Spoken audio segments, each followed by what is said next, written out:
Tribun News Today.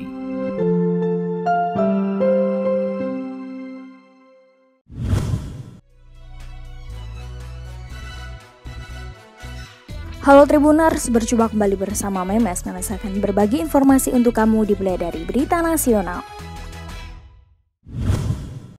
Menteri Kesehatan Budi Gunadi Sadikin menyebut kasus gagal ginjal akut menurun.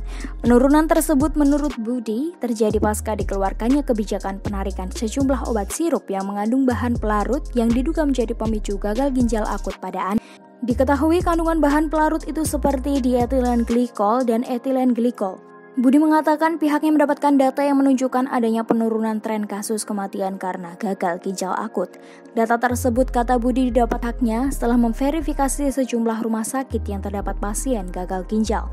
Bahkan Budi mengatakan penambahan kasus pasien gagal ginjal akut terus mengalami penurunan dalam beberapa waktu terakhir.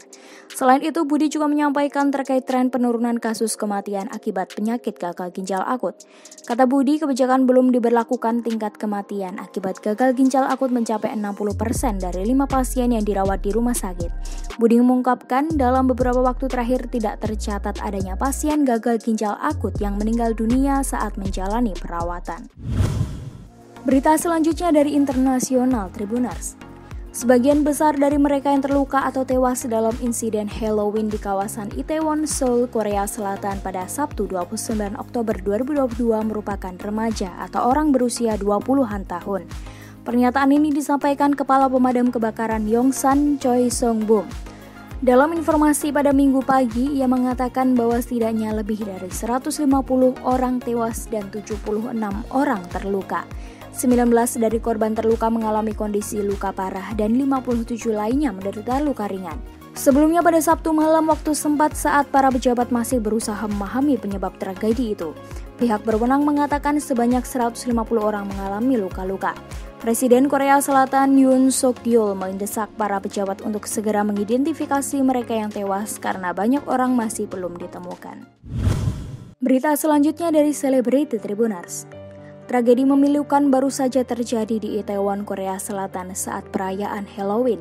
Ratusan orang dilaporkan meninggal dunia dalam perayaan pesta Halloween yang diselenggarakan pada Sabtu 29 Oktober malam. SM Entertainment yang rutin melakukan pesta Halloween mengumumkan pembatalan acara tahunan yang selalu ditunggu penggemarnya itu. Pembatalan acara tahunan tersebut diputuskan setelah tragedi di Itaewon. Rencana awalnya SM Entertainment akan menyiarkan secara daring red carpet pesta Halloween dengan tajuk SM Town Wonderland. Acara ini sendiri menjadi pertama kali akan disiarkan untuk penggemar dunia. Namun berkenaan dengan tragedi Itaewon, pada Minggu 30 Oktober dini hari diumumkan bahwa pesta Halloween tahunan SM Entertainment tersebut dibatalkan. Berita terakhir dari olahraga Tribuners. Jonathan Christie mengalami cedera pada ankle-nya saat beraksi di perempat final French Open 2022 pada Jumat 28 Oktober. Pebulu tangkis tunggal putra andalan Indonesia itu memutuskan untuk mundur di tengah laga karena rasa sakit pada ankle-nya. Setelah tumbang di French Open 2022, pemain yang akrab dipanggil Jojo itu menerangkan bahwa dia ingin segera pulih dalam waktu 3 hari. Tujuannya agar dia bisa mentas di turnamen selanjutnya yakni Hilo Open 2022. Adapun tujuan Jojo lainnya adalah untuk menambah pundi-pundi poin BWF World Tour 2022. Hal itu diungkapkan Jojo dalam postingan Instagram pribadinya. Pasalnya mengingat posisi di ranking Resto Guangzhou belum aman. Dengan begitu, secara tidak langsung Jojo berharap masih memiliki kesempatan untuk mengamankan tiket BWF World Tour Finals 2022. Demikian tadi 4 informasi terkini yang menarik untuk kamu ketahui. Jangan lupa untuk terus mendengarkan Tribun News Today hanya di Tribun News Podcast, Spotify, dan YouTube channel tribunnews.com. Memes pamit, sampai jumpa. Tribun News Today.